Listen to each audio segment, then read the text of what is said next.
এত ভয় পেয়েছেন উনি উনি মানে বুঝতে পারছেন তো, উনি এত ভয় পেয়েছেন আমার নামের আগে ভাঙড়ের বিধায়ক দেয়নি, ভুল ক্রমে নাকি জীবনতলার বিধায়ক লিখে দিয়েছে।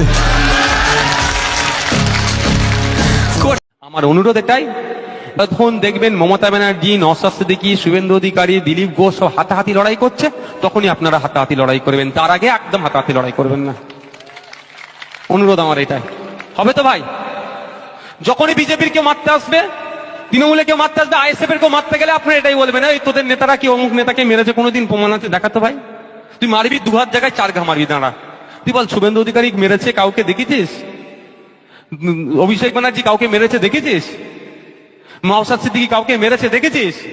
ফির আপনার মোহাম্মদ সেলিম সাহেব কাউকে মেরেছে দেখেছিস? দেখাতে পারবি? দেখাতে পারবে না। তা তুই আমি মারপিট করছি কেন? তুই আমি মারপিট করে তো নেতা বানাবো? হবে তো নওশাদ সিদ্দিকী 1,21,000 টাকা মাইনে, তোর আমার কি হবে বল? বলবেন আপনারা? বলতে পারবেন না? আমি চাইছি আমার বিরুদ্ধে মুখ্যমন্ত্রী প্রার্থী হোক ভাঙড়ে, আমি এটা চাইছি, আমি অন্য কাউকে চাইছি না। তবে একটা কথা জানিয়ে রাখি, পশ্চিমবাংলার মুসলিম সম্প্রদায় তৃণমূল থেকে যেভাবে মুখ ফিরাতে শুরু করেছে, কাউকে দিয়ে ড্যামেজ কন্ট্রোল করতে যদি চাই সেটা হবে না। কারণ একের পর এক পদক্ষেপ তৃণমূল কংগ্রেসের, মুসলিম সম্প্রদায়ের মানুষজন ক্ষিপ্ত হয়ে উঠছে। মুসলিম তোষণের নামে মুসলমানদের শোষণ করা হচ্ছে পশ্চিমবাংলায় বিজেপির সহযোগিতা নিয়ে।